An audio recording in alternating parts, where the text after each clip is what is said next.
Alright, I'm back. It is time for your vitamin, and today we're going to continue on with knowledge of some stuff, and we're going to keep on talking about the body. So, we're going to peel back the skin, we're going to pull back that little bit tiny fat layer. We're going to take the fascia off the muscles that we talked about last time, and we're going to talk about what connects your muscles to your bones and keeps your bones connected to each other. So, we're going to talk about some tendons and some ligaments today, because everybody's going to be out playing some sports. You're going to be playing some volleyball, some baseball, some basketball, whatever. You're probably going to have a strain or a sprain or something like that. A strain is about the muscle. It's muscle tear.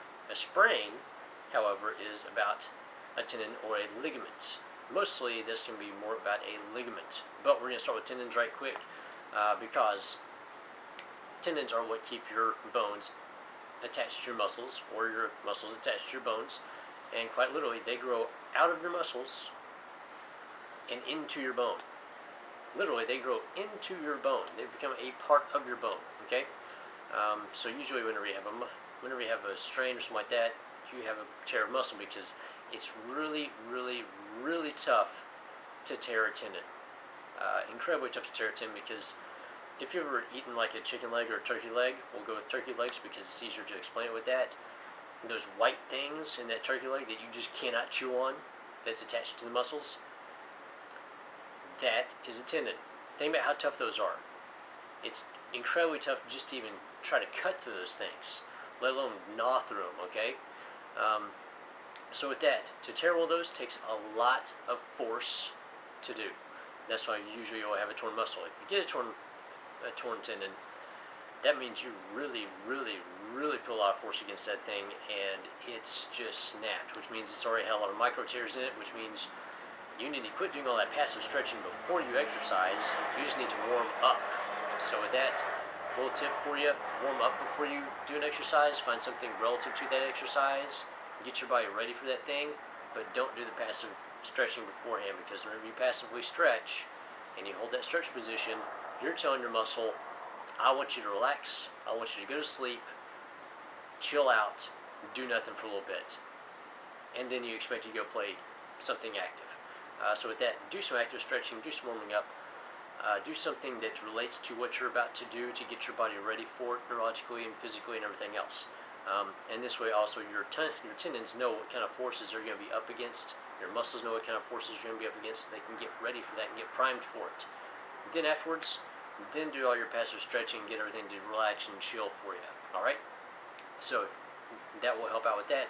Cut down on injuries. Your ligaments that hold all your bones together, so you'll hear about people getting an ACL or an MCL tear.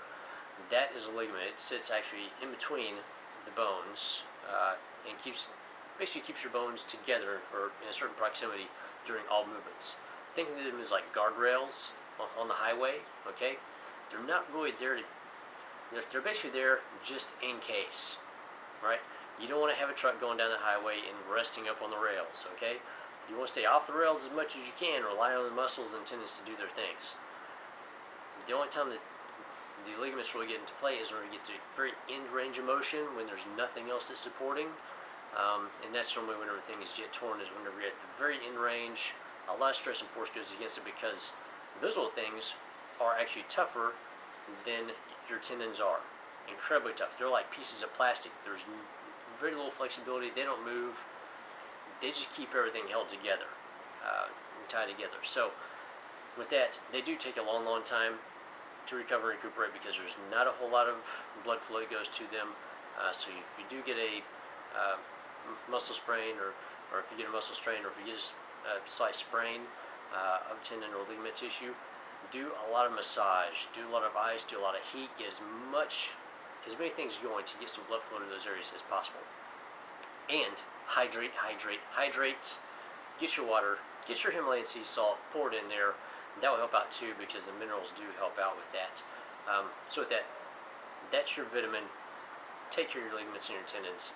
Make sure you get warmed up before you do anything. If you're going to play a sport, make sure to do like the athletes do, train for your sport.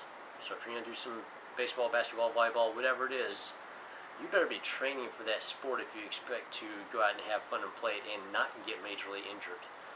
So with that, Take care of yourself. Stay hydrated. It's warm out there. You're going to need it. Take care of the ligaments and tendons. They do keep you held together quite literally and make things happen. See you later. We're going to have a lot more fun with the rest of these vitamins.